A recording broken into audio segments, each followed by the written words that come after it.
Então seja bem-vindo a mais uma edição de Pontapé de Canto. Eu esta manhã tinha-lhe dito que não íamos fazer hoje, mas de facto estava com o receio do António Tadeia, que tem que ir daqui a bocadinho comentar o jogo Real Madrid-Bayern Munique na RTP, mas enfim, ainda dá para fazer o programa. E para não falharmos a terça-feira, que é sempre o dia de Pontapé de Canto, aqui estamos nós. O que é que temos esta semana? Olha, a última jornada da Liga, o título praticamente nas mãos do Porto, a derrota caseira do Benfica e as vitórias tanto do Sporting como do Porto in extremis. Cá mais para baixo, como vimos na semana passada, a luta vai renhida e continua renhida, sobretudo depois das derrotas de Setúbal e Estoril. É tudo isto que vamos tratar hoje. António, queres começar por onde? Vamos ao Campeonato nas mãos do Porto. Sim, acho que está... Depois do que se passou neste fim de semana, está arrumado. Está arrumado. Não vejo hipótese do Porto não ser campeão.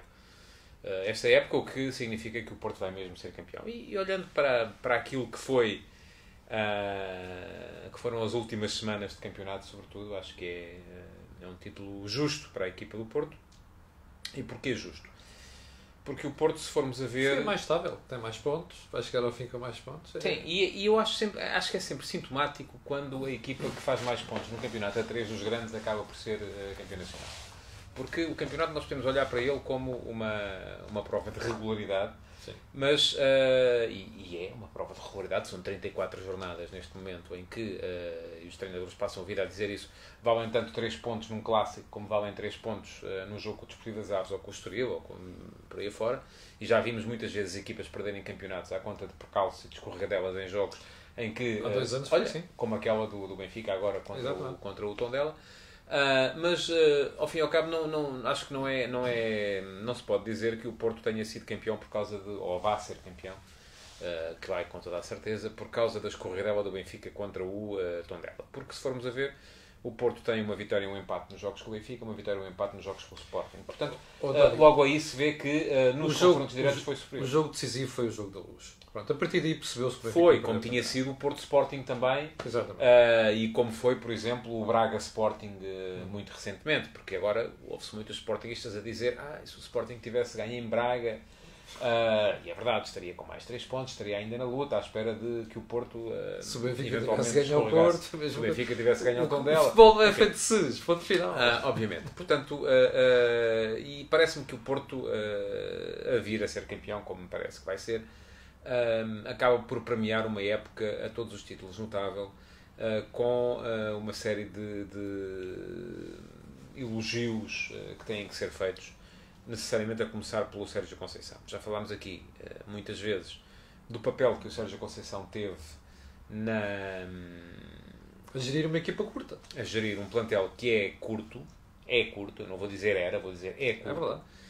Apesar do Sérgio Conceição ter conseguido fazer de um plantel curto um plantel bem mais vasto, bem mais extenso. Com aquela teoria da inclusividade que tu já com aquela teoria da inclusividade.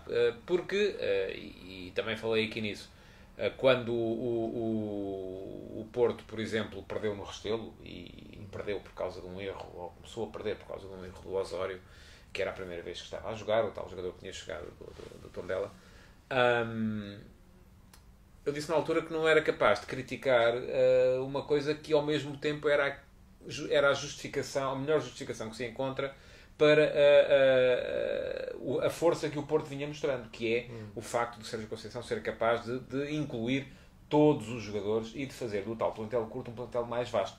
Toda a gente conta. Toda a gente sabe que em qualquer momento pode vir a ser chamado. E além disso, toda a gente está rotinada. Porque aqui a questão não é só a de manter os jogadores alerta. Essa é importante. Ou seja, quando o Sérgio Conceição chama José Sá e deixa Casilhas de fora e o senta no banco, quando o Sérgio Conceição chama o Sérgio Oliveira e senta o Oliver Torres no banco, ele não está só a dizer aos jogadores menos cotados do plantel que a qualquer momento pode vir a chamá-los. E, portanto, eles têm que ir trabalhando sempre nos treinos e têm sempre que ir mantendo a sua ligação emocional ao grupo em alta. Ele está, ao mesmo tempo, a dar minutos de competição a todos. E em que é que isto se repercute? Não há gente excessivamente fatigada no plantel do Porto, como há, por exemplo, no plantel do Sporting. E as diferenças de jogos foram algumas, acho que o Sporting fez mais 4 jogos, se não me engano, do que o Porto até aqui, mas não foram assim tantas quanto isso. E por outro lado também, todos os jogadores, quando de repente for preciso chamá-los, eles vão estar rodados, vão estar com ritmo de competição, coisa que não se vê, por exemplo, em alguns jogadores do Benfica, como se eu ainda neste fim de semana com o Luizão. Eu acho essas teorias sempre muito interessantes, mas a questão é, tu tens que ter na segunda linha da equipa qualidade, não é? Certo, mas se tu fores olhar em abstrato para a segunda linha do plantel do Benfica ou do plantel do Sporting, elas são mais fortes do que a segunda linha do plantel do Porto. É. A do Benfica? O do Sporting eu acredito. O do Benfica não tenho muitas dúvidas.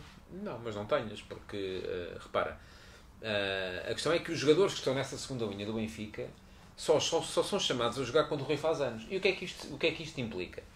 Isto também tem a ver com aquilo que tem vindo a ser a tal falta de jogos para a equipa do Benfica, que por um lado é boa, porque a equipa está em condições de manter um ritmo mais elevado nos seus jogos, porque os jogadores não estão cansados, mas por outro lado faz com que os jogadores, quando de repente têm que ser chamados a jogar, parecem corpos estranhos, estão ali, mas tu não podes olhar para jogadores como Samaris, que é internacional grego.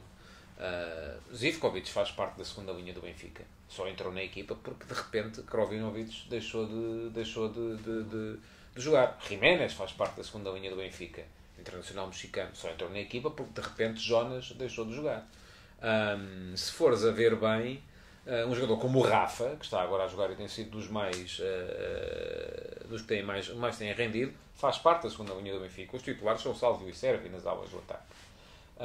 Portanto, não podes de repente. Rubem Dias fazia parte da segunda linha do Benfica desde o início da época. Entrou porque o Luizão se magoou e depois o Rubem Dias entrou bem e acabou por ficar.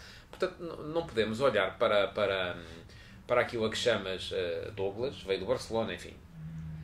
Sim, já vamos falar desses jogadores que eu acho são jogadores que tem um grave problema. São jogadores que à partida não podes olhar para eles e dizer, não podes dizer que Samaris, internacional grego, é um jogador sem prestígio, de fraco calibre. Mas acontece é que são jogadores que sempre são chamados a jogar, porque parecem corpos estranhos, estão completamente fora dela.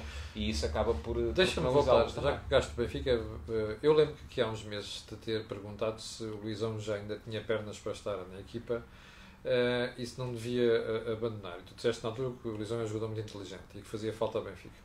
E outra coisa que perguntei há um dos últimos meses foi o que é que vê Rui Vitória em Seferovic. Eu, depois de ver o jogo do Tondela, não tenho qualquer dúvida que o Luizão já devia estar reformado. E não tenho qualquer dúvida que Seferovic nunca devia ter sido contratado. Bom, para não falar de Douglas. Vou-te responder assim. Há 2 anos, quando o Luizão partiu um braço, salvo erro, no jogo com o Sporting para a Taça de Portugal, o Benfica estava em quebra e o Sporting estava em trajetória ascendente. E o Benfica inverteu essa trajetória de quebra com a entrada, se bem te lembras, de Lindelof na equipa. Sim. E se me fizesse essa pergunta na altura, eu diria que não. O Luizão, enfim, não ia voltar, porque não faria ali grande falta. O Benfica tinha uma dupla de centrais que foi melhor. Lindelof e Jardel correu muito melhor do que Luizão e Jardel. Mas o Lindelof acabou até por ser vendido e por um valor bastante apreciável. Mas a verdade é que o Luizão depois ainda voltou para fazer 2 épocas, ou uma época e meia, de muito bom nível. E foi campeão. Não só foi campeão nesse ano, embora aí já mais a ver de fora, como foi campeão outra vez na época passada e aí a comandar as tropas. É claro que os jogadores são finitos. Chega a um ponto em que acabam. Claro. Vamos estar a ter esta conversa acerca de Jonas também, mais uma época. Mais semana, menos semana, mais mês, menos mês, mais ano, menos ano. Porque as coisas não duram sempre. Mas é muito difícil dizer-te agora, de repente, só porque o Luizão, que estava sem competir há meses, de repente entra na equipa e é responsável, objetivamente, em 2 dos 3 golos do Tondela, a meias com Douglas, sim, mas há ali um em que ele é claramente o responsável. E estamos aqui a dizer agora que o Luizão vai voltar em grande ou que não, que está acabado. Sabes que esse tipo de veredictos absolutamente definitivos, do meu ponto de vista, não... Eu lembro-me sempre daquilo que o Tomislav Ivic, quando chegou ao Porto, disse de Fernando Gomes. Finito. Gomes é finito. E daí eu tenho a ter usado, até porque a palavra italiano é idêntica à palavra em português. E aquilo que se viu depois foi que Fernando Gomes ainda veio a render bastante, inclusive quando veio jogar para o Sporting, e ainda fez umas épocas muito, muito jeitosas e a marcar golos. Eu acho que é muito perigoso fazer esse tipo de verdicto acerca de quem for. Perguntas-me assim, mas o Benfica rende mais neste momento com Rúben Dias e Jardel do que rendeu naquele jogo com Luizão e Rúben Dias? Sem dúvida nenhuma. Mas não é só apenas isso, António. A questão é, o Luizão estava fora da equipa. Aquilo não era um jogo, não há nenhum jogo até ao fim do campeonato que seja jogo para se brincar. Ponto final. Isto os treinadores já deviam aprender isto há muito tempo. E em segundo lugar, tu tens um problema com o Luizão, é que a equipa nunca defende à frente. Não pode defender à frente porque ele já não tem velocidade para defender. Certo. Que é o Luizão, Benfica defende sim, melhor. certo. O Luizão não é um central, já nesta altura da sua carreira, não é um central rápido, mas é um central que, e daí eu ter-te falado da inteligência, que muitas vezes controla a profundidade, seja através do adiantamento da linha de fora de jogo no momento certo, porque a experiência também permite fazer isso. É claro que aqui não se pode ter o sol na aérea e a chuva no naval. Não podes ter ao mesmo tempo um jogador que é experiente e é muito veloz, porque isto é a lei da vida. Sim. À medida que vamos acumulando experiência, vamos perdendo a fugosidade da juventude. E isso o Luizão de facto já não tem. Mas volto a dizer, se me perguntas, o Benfica é melhor neste momento com Jardel e Rúben Dias do que com Luizão? É, claramente. Agora, não sou capaz de dizer, já está com uma idade não sou capaz de dizer que o Luizão acabou só por causa de 90 minutos. Não creio. António, olhando para aquilo que se passou, não só no jogo com o Tondela, mas com os outros, nós temos ali claramente, percebe-se ali duas coisas. Primeiro, a ala direita está muito mal servida, André Almeida sai, Douglas é um furo por todo o lado, Seferovic não rende, não é? E aquelas substituições, quando o Rui Vitória mete o Seferovic para criar poder de fogo na área, é preciso que a bola lá chegue. E a verdade é que depois no meio-campo, o meio-campo não funciona. E por isso é que a bola não chega lá. Como é que o Benfica resolve este problema? Acho que o Benfica teve ali uma conjugação de fatores que contribuíram para a tempestade perfeita, não é? Foi, por um lado, a lesão do André Almeida, que é um jogador muito importante em termos táticos para essa equipa do Benfica. Um jogador que fecha bem ao meio. Eu estou convencido que com o André Almeida em campo, em vez de Douglas, o Benfica não teria sido tão fácil ao Tondela fazer os golos que fez. Sim, por aquela... Por outro lado, o facto do Tondela ser uma equipa, e é preciso dizer isto também, o Tondela de Pepa é uma equipa muito diferente do Tondela que vimos nos outros dois campeonatos em que participou. É uma equipa que joga futebol. É uma equipa que não se limita a encostar atrás e a meter 3 motas na frente para ir à procura da velocidade. Sim, viu-se, porque houve ali 10 oportunidades de gol do Benfica que entraram 2 apenas. Não é? Portanto, viu-se. O Benfica falhou na finalização, o Benfica falhou nas duas áreas, mais até do que na zona de meio campo. O Tondela, além de ter feito um jogo bom, foi uma equipa que, e atenção, repara, o Tondela, por exemplo, há 2 anos foi ganhar ao Dragão ao Porto. Foi aí que morreram as aspirações do Porto ao título também. Mas era um Tondela diferente. Era um Tondela sempre muito fechado atrás e a tentar explorar a tal saída veloz com as tais 2 motas na frente. Desta vez viu-se um Tondela a jogar em contra-ataque, sim, é certo, é verdade, mas com um futebol sempre muito apoiado e um futebol que mostra que a equipa defende princípios de jogo que são positivos. E isso é bom, é preciso dizer isso também, é preciso perceber isso também. Depois, é como te digo, o Benfica teve ali um bocadinho a conjugação da tempestade perfeita. Falhou tudo que havia para falhar. É verdade, falhou do ponto de vista defensivo. Nunca vi o Benfica falhar tanto. Porque aquela conjugação, então, Luizão, Douglas, os dois ao pé um do outro, era um bocadinho pedir ao azar para bater à porta.